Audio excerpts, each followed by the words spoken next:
Սպիտակ քաղաքի Այգեստան փողոցի տներից մեկում հայտնաբերվել են 45-ամյա Մարինե Հովհաննիսյանի և նրա երկու դուստրերի 7 տարեկան Մանե և 5 տարեկան Ցողիկ Ավետիսյանների դիերը։ Մայրը եղել է կախված վիճակում, երեխաները անկողնու մեջ նախնական տեղեկություններով խեղդամահ եղած։ Ոստիկաններից և քննիչներից բաղկացած ավելի քան 20 հոգանոց խումբը դեպքի վայրում փորձում է պարզել եղելությունը։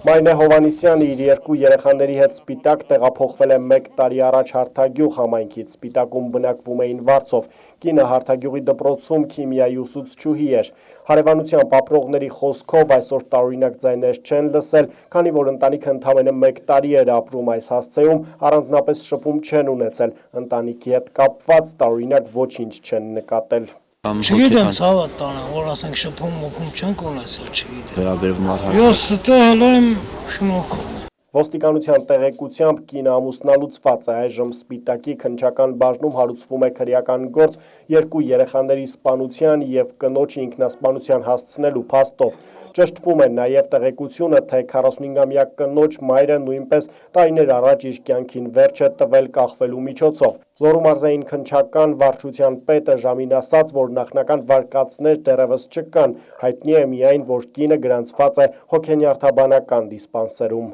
Տարբեր վարկածներ քննությամբ կճշտվեն անմիջապես, հանգամանքները ճշտվում են, կարող ենք տեղեկություն տրամադրել որոշակի քննություն կատարելուց հետո։ Նման տվյալներ դեռևս չունենք։ Դեպքի վայրում և շրջակայքում կատարվում են անհետաձգելի քննչական գործողություններ, մահացածների հարազատների մասին տեղեկություններ չկան, դեռևս ոչ ոք դեպքի վայր չի այցելել։ Սարգիս Գոքորյան, Համլետ Պապանյան, ժամը լրատվական։